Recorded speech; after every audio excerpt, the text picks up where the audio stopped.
નમસ્કાર દર્શક મિત્રો, સ્વાગત છે તમારું મોરબી મિરરમાં. મોરબીમાં ખોખરા હરિહરધામ ખાતે આવતીકાલથી ભાગવત કથાની શરૂઆત થવા જઈ રહી છે અને ભવ્યાતિ ભવ્ય આયોજન થઈ રહ્યું છે. હાલ તડામાર તૈયારીઓ ચાલુ છે. ત્યારે આ કથા શા માટે કરવામાં આવી રહી છે, કઈ પ્રકારની તૈયારીઓ છે, કઈ પ્રકારની વ્યવસ્થાઓ છે, તે સહિતની વિગતો આપણે મેળવીશું. મહામંડલેશ્વર પરમ પૂજ્ય મહાશ્રી કંકેશ્વરી દેવીજી આપણી સાથે જોડાયા છે, તેમની પાસેથી વિગતવાર માહિતી મેળવીશું કે કઈ પ્રકારની તૈયારીઓ છે. સ્વાગત છે આપનું મોરબી મિરરમાં. આવતીકાલથી કથાની શરૂઆત થઈ રહી છે. શા માટે આ કથાની આયોજન કરવામાં આવ્યું છે અને કેવી તૈયારીઓ છે? આ કથાના આયોજનનો મૂળ હેતુ છે અમારા સદગુરુ ભગવાન અને આ મોરબી ક્ષેત્રના એક અદ્વિતીય સિદ્ધ મહાપુરુષ પૂજ્ય શ્રી કેશવાનંદ બાપુ, એમની સમાધિનું આ 25મું વર્ષ છે. તેમની સમાધિની રજત જયંતિ ના નિમિત્તે આ આયોજન આખું કરવામાં આવ્યું છે. 7 દિવસ સુધી આવતીકાલે શરૂ થશે અને 25 તારીખ સુધી, 19 થી 25 તારીખ સુધી આ ભાગવત કથા રહેશે. એના વક્તા છે જગતગુરુ મલુક પીઠાધીશ્વર મહારાજ શ્રી રાજેન્દ્રદાસજી મહારાજ શ્રી, જે આમ કહીએ તો જગતગુરુ છે, વિરક્ત છે, ત્યાગી છે અને એવા મહાપુરુષ છે કે એમના વક્તવ્યમાંથી ભાગવત નીકળે છે. એમ કહીએ ના કરતા એમના જીવનમાંથી ભાગવત નીકળે છે.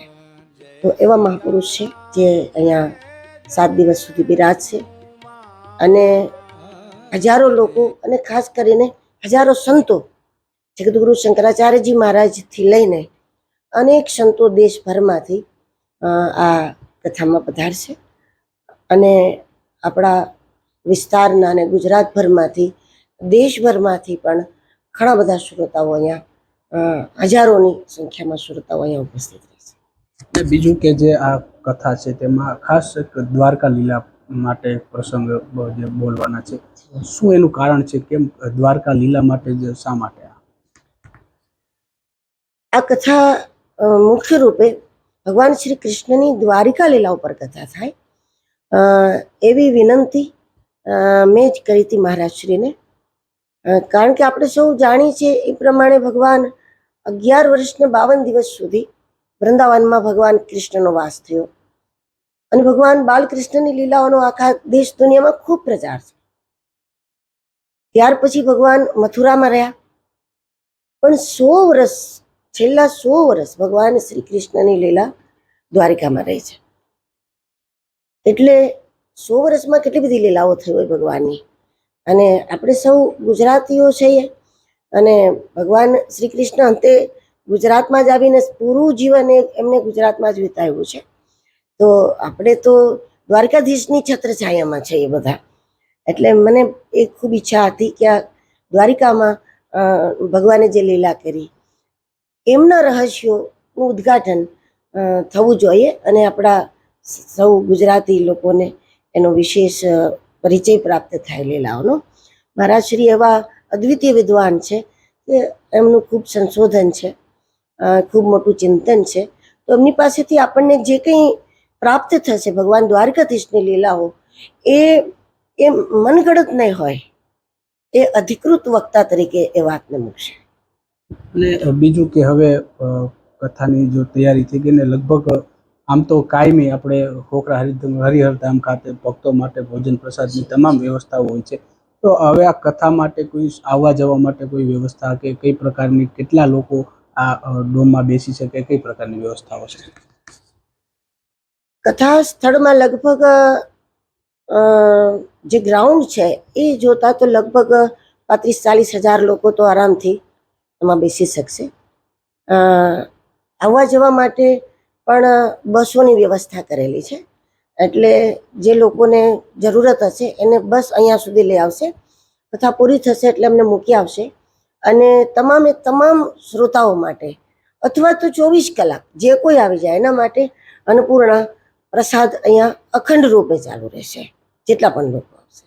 અને હવે છેલ્લે મોરબી વાસીઓને કે જે આ ભક્તો હોય છે તેને શું કહેવા માંગશો તમે? ખાસ આપણા વિસ્તારને મારું એ નિવેદન છે કે આવડા મોટા મહાપુરુષ આપણને એક તો કથા સંભળાવવા માટે પ્રાપ્ત થયા છે, અને એથી પણ વધીને આપણા સદગુરુ ભગવાન એવા પૂજ્ય કેશવાનંદ બાપુની એમની લીલાઓથી લગભગ આપણા લોકો બધા જ પરિચિત છે. કંઈક ના કંઈક અનુભવ કોઈ પણ એવી શેરી ગલી આપણી બાકી નહીં હોય કે જેમને બાપુની સાધુતાનો, બાપુના ત્યાગનો, હું સિદ્ધિ ને ચમત્કારની વાત નહીં કરું કારણ કે એ આસ્થાનો વિષય છે, પણ બાપુની સાધુતા, એમનો ત્યાગ, એમની પવિત્રતા, એ બધી વસ્તુનો અનુભવ ના હોય એવું તો લગભગ અહીંયા કોઈ નહીં હોય. તો એ રીતે કહીએ તો બાપુ આપણા સૌના માટે ગુરુપદે છે, આપણા સૌના માટે, અને આપણા સૌના ગુરુપદે બિરાજમાન જ્યારે ગુરુ મહારાજની રજત જયંતિનું વર્ષ છે, તો આમાં સૌ આમાં હાજરી આપે અને આ ઉત્સવનો આનંદ લે. આભાર આપનો.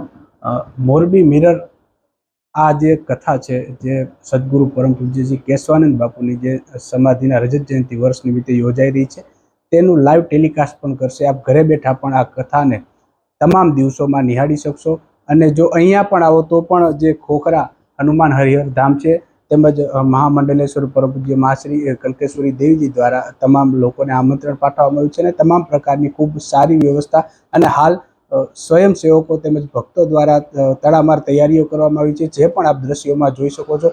અને આ જ રીતે મોરબી મિરર આ જે કથા છે તે પણ આપને લાઈવ ટેલિકાસ્ટ બતાવશે, એટલે જોડાયેલા રહેજો મોરબી મિરર સાથે. આપ સૌનો આભાર.